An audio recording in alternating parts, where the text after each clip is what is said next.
With each passing day, more and more headlines continue to come out speaking to an impending attack on Iranian nuclear sites. Here's just a couple examples in the news. Top left, Times of Israel's headline. Top Iranian general warns Iran will strike Israel again at appropriate time. So we see Iran is still defiant. They're not interested in negotiating a nuclear deal. They still are interested in attacking Israel. Top right, it says U.S. and Israel consider a military strike on Iran. So both the U.S. and Israel. The bottom left says CNN says U.S. intelligence agencies believe Israel is likely to strike Iranian nuclear facilities. Bottom right, Reuters says Israel seen as likely to attack Iran by mid-year, according to the Washington Post reports. So the question is, who might strike Iran? When might they strike them? Would it include America or just be Israel going it alone?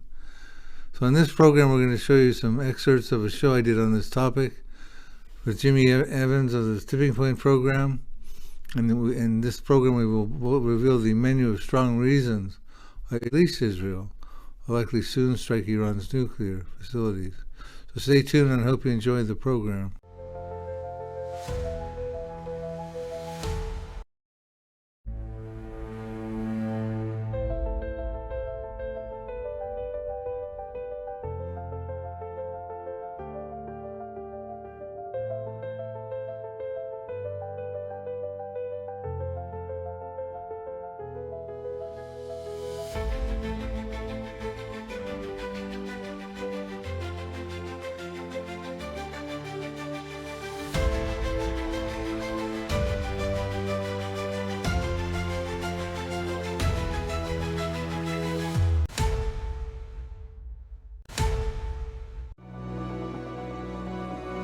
Welcome to Tipping Point. I'm Jimmy Evans. Today I have one of the top prophecy scholars in the world joining me to talk about why he believes Israel bombing Iran's nuclear facilities could be imminent. And we're going to be talking about the possibility of Israel bombing Iran's nuclear facilities very soon. Before Dr. Salus joins me, I want to point out that I recorded this interview last week before President Trump offered a diplomatic opportunity to Iran to resolve the issues between Iran, the United States, and Israel, and to avoid a military strike on Iran's nuclear facilities. Since then, Iran's supreme leader has flatly denied the offer and has responded with threats. And I want to just read just a little bit. This is an article from the Times of Israel, and it's the heading here is Iran's supreme leader vows to respond in kind if the United States acts on threats against Iran. So this was an article on February 7th. That had been last Friday, I believe. It says, Iran's supreme leader said Friday that if the United States threatens Iran's security, we will threaten them in return, adding that negotiations with America are not intelligent, wise, or honorable after U.S. President Donald Trump floated nuclear talks with Tehran. The Americans sit redrawing the map of the world, but only on paper, as it has no basis in reality. Ayatollah Ali Khamenei said, an Iranian Air Force event in Tehran. They make statements about us, express opinions, and issue threats. If they threaten us, we will threaten them in return. If they act on their threats, we will act on ours. If they violate the security of our nation, we will, without a doubt, respond in kind. Khamenei also suggested there should be no negotiations with such a government, but stopped short of issuing a direct order not to engage with Washington. Khamenei's remarks append months of signals from Tehran to the United States that it wants to negotiate over its rapidly advancing nuclear program in exchange for the lifting of crushing economic sanctions worth billions of dollars. And so President Trump graciously offered and said to them, hey, we don't want to bomb you. And so we would love to negotiate and deal with this diplomatically. And that is Iran's response. So unless something changes soon, it looks like Israel, possibly along with the United States, will have no other option than to remove Iran's nuclear threat with military force. And that's what we're going to be talking about today and what Bible prophecy has to say about it. I'm excited to have joining me again today best-selling author and end times expert, Dr. Bill Salus. He is the founder of Prophecy Depot Ministries. He has written many books and produced many DVDs on the end times, including this book, Nuclear Showdown in Iran. This is what we're talking about today. He is a true prophecy scholar, and he is here today to talk about why he believes Israel will very possibly bomb Iran's nuclear facilities soon. Bill, it's great to have you joining me here today. Jimmy, thanks for having me. I always enjoy being on your program. Well, you're so brilliant, and you've done so much research in Bible prophecy, and you've written a series of books, and you talk a lot about the wars because the prophecy talks a lot about the wars. But you have this book, Nuclear Showdown in Iran, and you believe that Israel is about to strike Iran and their nuclear facilities. Is that correct? I do. Recently I published an article about the 9 reasons that Israel will likely strike Iran's nuclear sites. And there's 9, I think, valid reasons that would support that this is about what they're probably about to do, Jimmy, and strike Iran. Well, with President Trump being president, when Biden was still president and, Iran struck Israel, President Trump was encouraging them to hit their nuclear facilities. And President Trump has been a real hawk as it relates to Iran never getting nuclear weapons. And it seems as though it depends on, the news that you're hearing at the time. Do you believe that Iran already has nuclear weapons, or are they just on the verge? Well, in my estimation, there's some of us who believe Iran's already got about 3 to 4 explosive-ready nuclear weapons already on the shelf. They stopped inspections back in September of 2023. And then shortly thereafter, of course, you had the Hamas attack on October 7th. The timing was probably not coincidental of blocking off the inspectors. When you look at the footage of their centrifuges, like in Natanz and elsewhere, and those transfer relays on top of them, Jimmy, these are state-of-the-art centrifuges, and they've been working on these for a long time. Yeah. All the way back in 2014, Netanyahu was concerned and said, we're not going to allow Iran to get a nuclear weapon. This goes way back in time that they've been concerned about that. So the thought that they don't have a nuclear weapon by now, to me, it would be puzzling. They really probably do. Well, I mean, the one strike, they have, and you were the first person I heard say this, that they have a hypersonic missile that can hit Israel in 400 seconds. And if you put a nuclear warhead on that, that's bad news. Yeah, it's interesting now. Just recently, coming out here in early January, China is sending 2 cargo vessels filled with missile propellant fuel that can be used to launch warheads with nuclear weapons tipped on the top of them. So they're already getting some missile propellant from China. They're also signed a contract with Russia to improve their national relationships with Russia. So they're on the move. Also, interestingly, within the last 30 days, on the 10th of January, the 16th, I think it's 16th, and February 1st, Iran revealed they've got 3 underground missile cities.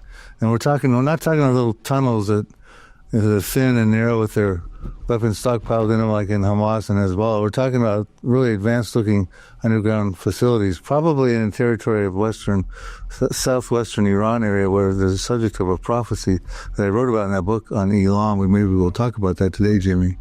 Well, so do you believe, like the facilities that are in the Natanz facility that is embedded within a mountain, do we have the bombs? Because I think America is the one giving Israel the bombs.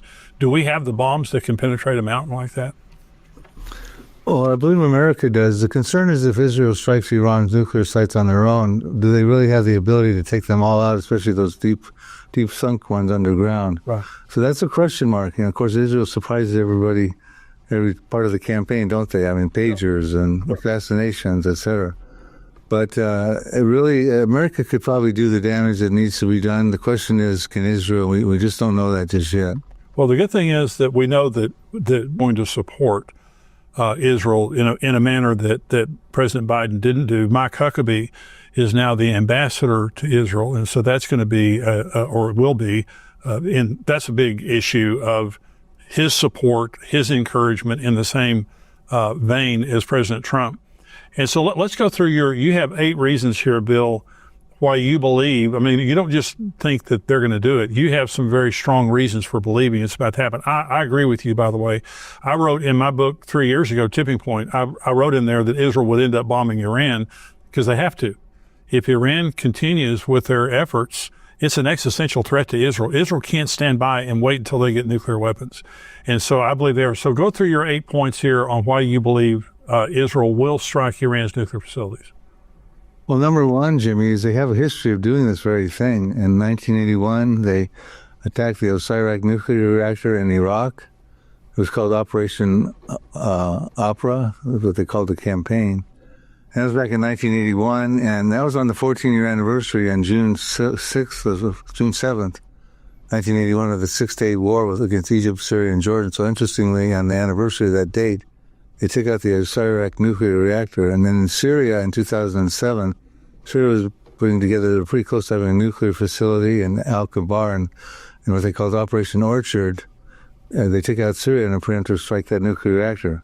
So they already have a history of doing this sort of thing, and that's number one, Jimmy. So I mean, to me, they don't have a concern. They've got precedents of already doing that. And so the world is different today. I mean, related to it. Months ago, this time last year, it seemed as though that the proxies of Israel were a lot stronger. The proxies of Iran were stronger. Iran was a lot stronger. But now it seems as though that they're vulnerable a lot more than they have been before. Well, that's actually number 6 on the list. I'll just read that one to you. Israel will not likely face severe retaliation from Iran's proxies. And in the article, Jimmy, I put together for us a lot of headlines to sort of support the reasons I'm putting forward. And so here's a couple of headlines. In December of 2024, in France 24, the headline reads, Iran is in a position of unprecedented weakness after the fall of Assad in Syria. Another one on December the 14th of 2024, Hezbollah loses a supply route through Syria in a big blow to it and to Iran.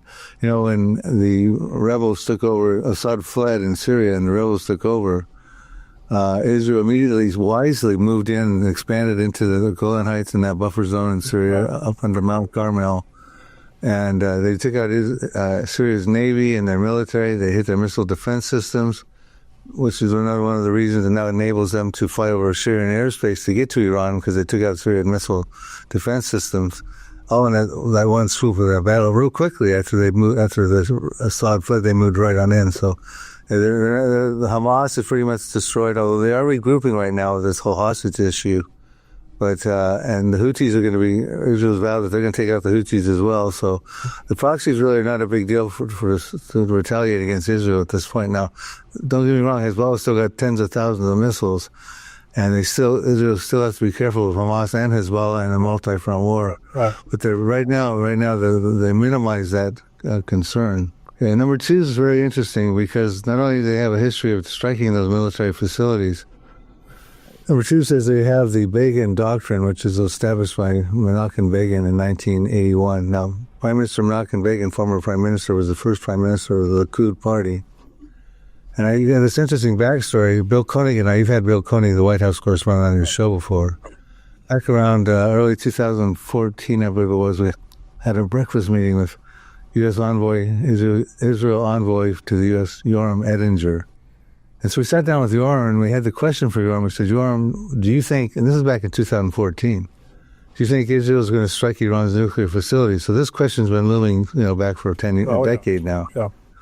And that's when he introduced me to the Begin Doctrine. Now, Wikipedia, I'll read this to what the Begin Doctrine is, and then I'll comment on the backstory with that breakfast.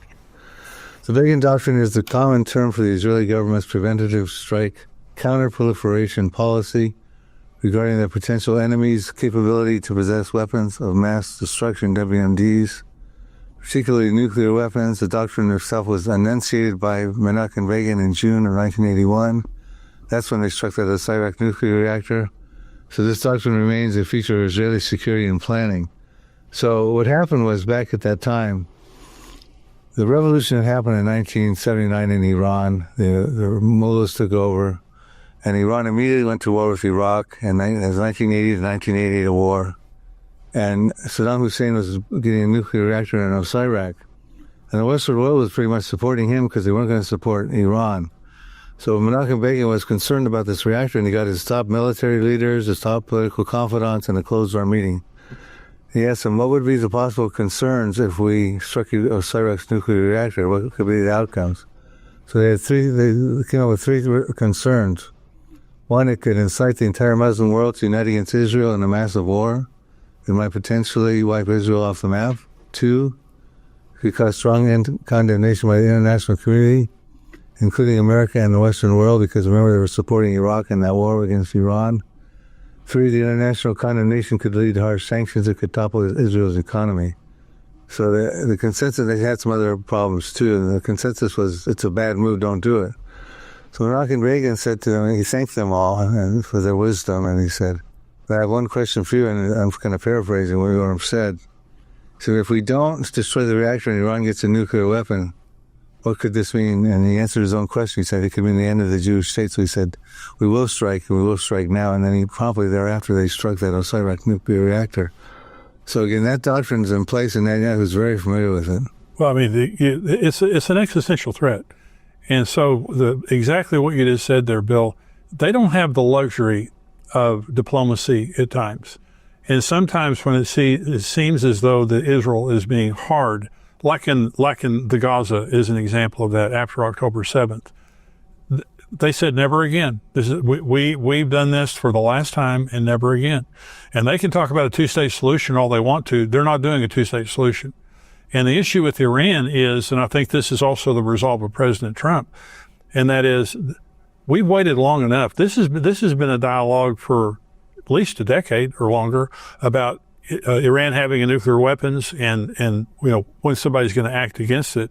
It's been a miserable failure by the international community to monitor Iran. Iran has played them like a fiddle for many, many years, and now they end up with, like you said, probably already have 3 or 4 on the shelf, and they have to be stopped before they get any further. So what's number 3? The first one there, Israel has a history of striking their facilities. Also, they hold to the Begin Doctrine. What's number 3? Well, you kind of brought it up that number 3 is Israel has vowed to prevent Iran from getting a nuclear weapon.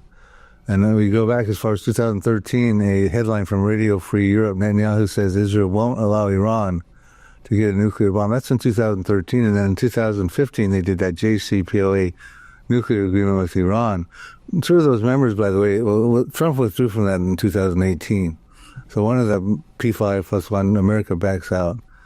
Now you got Russia and China in bed with Iran. So now it's really just a P3, and they're wondering if they're going to try to renegotiate anything. That would be Germany, France, and the UK. But they're basically negotiating, although Trump says a deal would be great. I mean, he says that about everything, right? A hostage deal would be great, right? So, number 4 is interesting, too, because it says Israel has destroyed Iran's primary missile defense systems, rendering Iran vulnerable to an Israeli strike on its nuclear facility. So they had that retaliatory strike that happened back in October of this past year in response to Iran's attack of Israel, the second attack.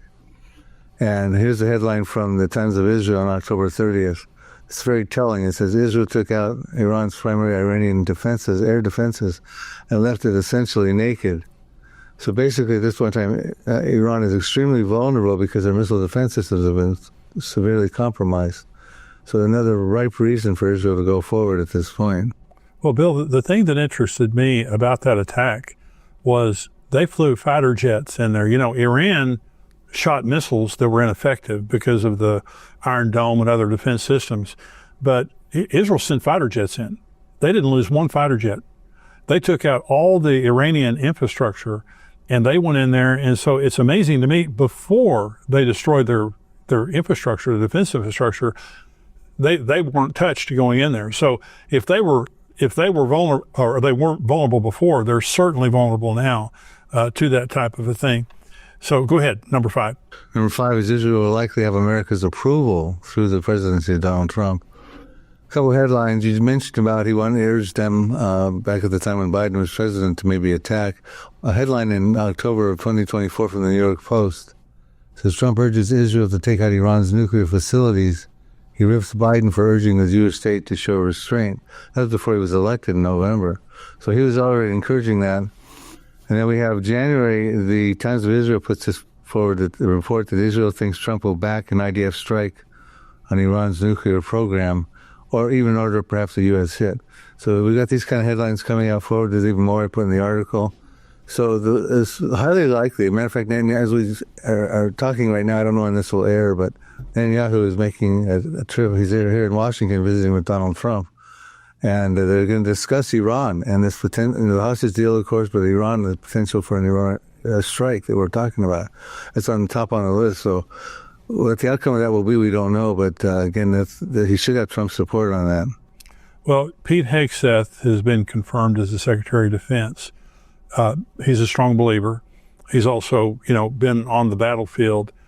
And it just seems to me that President Trump's administration is just a lot more straightforward related to Israel and supporting Israel than the Biden administration was. And Biden did some good things for Israel, but the Trump administration, I do believe when you say that he will approve it, he's already approved it. Not tactically, but, just when he was running for president, he encouraged them to do that. So I agree with you that I believe it's going to happen. Let's go to number 7 there, because you already covered number 6. Number 7 says Israel has destroyed most of Syria's missile defense systems, which enables more freedom to fly safely over to Iran from Syrian airspace. And we talked about that, but on December 13th, the Middle East Monitor says Israel has destroyed 85% of Syria's air defense systems.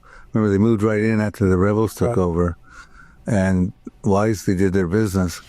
Now, number 8 says Israel has to attack now because Iran is on a fast track to obtaining nuclear bombs. On Fox News, December 2024, just the end of December, Iran expands weaponization capabilities critical for employing nuclear bomb. That's right. Bill, what do you think about Turkey? Because Syria, what Israel did in Syria, you wonder why Syria is not in Ezekiel 38, 39. This, could be the reason why. But they went in there and decimated Syria's military infrastructure as well as their naval infrastructure on the coast. And so what do you think about Turkey? Turkey is very anti-Israel. They're also allies with Iran and with Russia. Do you think this is going to be an opportunity for them to move into that void? Well, I think they're trying to seize that opportunity for a couple of reasons. One is they do not want the Kurds to move any further to the east toward Turkey. So they're going to try to prevent that and box them in. And 2, they'd love to take over as much of the Middle East as they can again to reestablish the Islamic Caliphate. Right. So they might think that there's a bit of an opportunity here to do that. As you said, Turkey's in Ezekiel 38, so they're going to be fighting against Israel in that major prophecy that's forthcoming. But I think personally what's going to happen, I still believe that Isaiah 17 is going to happen, that Damascus is going to be destroyed by the children of Israel. It says, Isaiah 17:1 says, one day Damascus will cease from being a city, it will be a ruinous heap. Isaiah 17:9 tells us it's caused by the children of Israel, there will be desolation in his strong cities, including the strong cities like Aleppo and Homs. We get to pick that up in Jeremiah chapter 49, those other cities, not just Damascus, caused by the children of Israel. And then I was amused by this recently. It concludes in Isaiah 17, verse 14, that one night you see him speaking of Damascus in the masculine pronoun. In the morning he is no more. This is a portion of those who plunder us and rob us. And so in self-defense, Israel takes out these strong cities, namely Damascus, and it becomes a ruinous heap. But when Israel moved into the buffer zone and took over Mount Hermon, there was a headline that came out and said basically, on a clear day you can see Damascus now from Mount Hermon. Like, well, on a clear day one morning you won't see Damascus anymore. And when that happens, in my estimation, anybody who's trying to grab land inside of Syria, namely Turkey, they're going to probably back away, and sort of retreat from any aspirations that they would have. And I think that could be coming down the road. And I said you had 8 points. There's actually 9. And the 9th one is one I really want you to talk about, and it's the Jeremiah 49. Talk about number 9.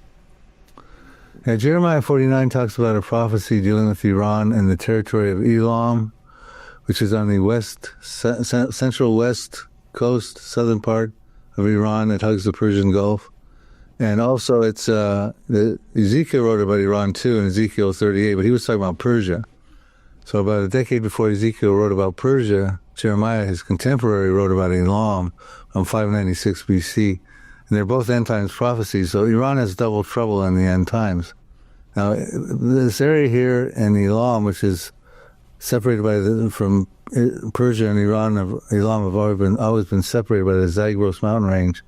But Elam is where Iran has all their many of their underground missile silos, portable rocket launchers, their hypersonic missiles are there. Probably these underground missile cities we're talking about are there. It's a strategic target. It's also where the Isfahan facility is. That's Iran's largest nuclear research facility. Strategic target for Israel to strike. It's also where Natanz is, Iran's primary enrichment facility. Wow. It's also where Bashar reactor is. It's one of it's actually Iran's oldest nuclear reactor.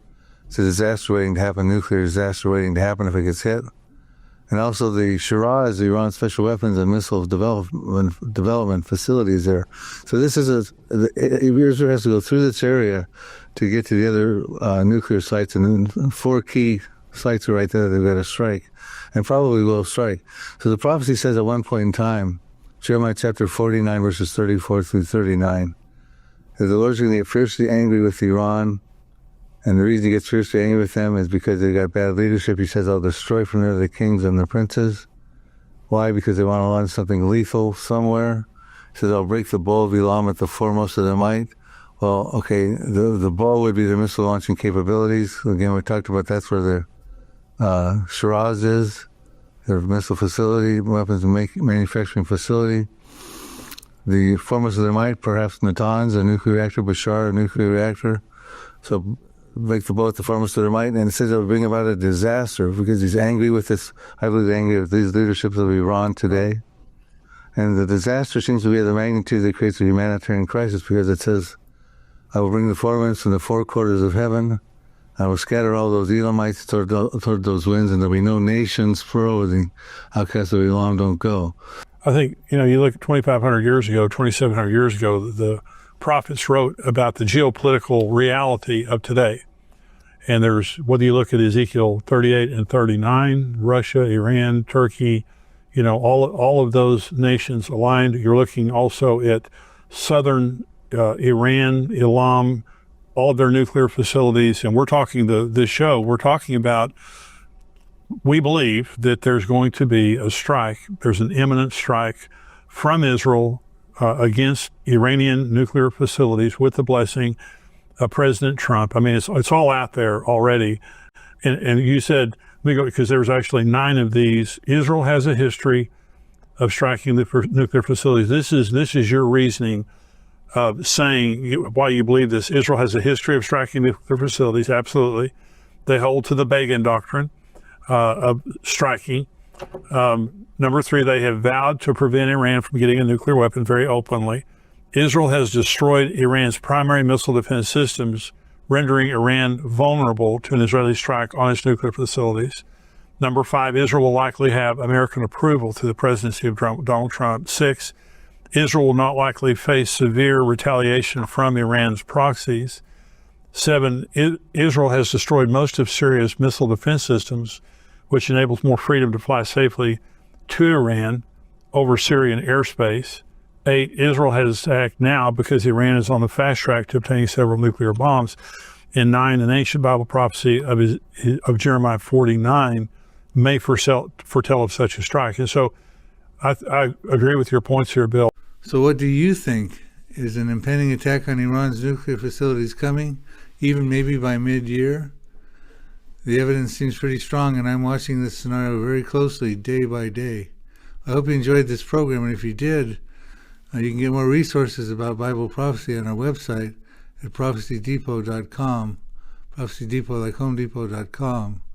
We have an online bookstore. I have 11 books and 11 DVDs I put together that'll tell you about the prophecies that happened before the tribulation, that could happen at the present time, prophecies that are going to happen in the tribulation, and even prophecies that could happen in the millennium. So until we meet again on our next program, visit our online bookstore and get your resources so you can know what's coming, what the future holds for you and your family. I really want to thank you for watching this video. If you enjoyed it, and if you've not already done so, please consider subscribing to our YouTube page at Prophecy Depot Ministries. Bill Salus, you can go on YouTube and search Prophecy Depot Ministries. Also, take the time to visit our product page at prophecydepot.com. You'll find my books and DVDs there. We even have bundle deals, discounts of books and DVDs for you. While you're there, also check out our spiritual survival kit for those left behind thumb drive. It's specifically designed for your loved ones who might get left behind, so they can know what's forthcoming in the days in which they'll be living. It would include a Bible, some letters of instructions from me to them, my books and DVDs for the Here to Eternity series, the Now Prophecies, what could happen now at the present time. The Next Prophecies, what has a few preconditions but are stage setting, could happen after the Now Prophecies. The Now Prophecies have no more preconditions. The Last Prophecies, which include the prophecies in the first half of the tribulation. The Final Prophecies, which include the prophecies in the second half and final half of the tribulation. And then we conclude the series with the Millennium Prophecies and the New Jerusalem.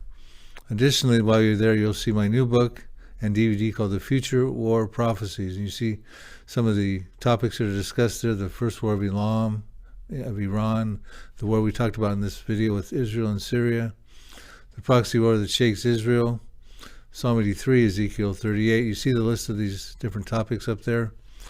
Please visit and consider purchasing this book and DVD as well.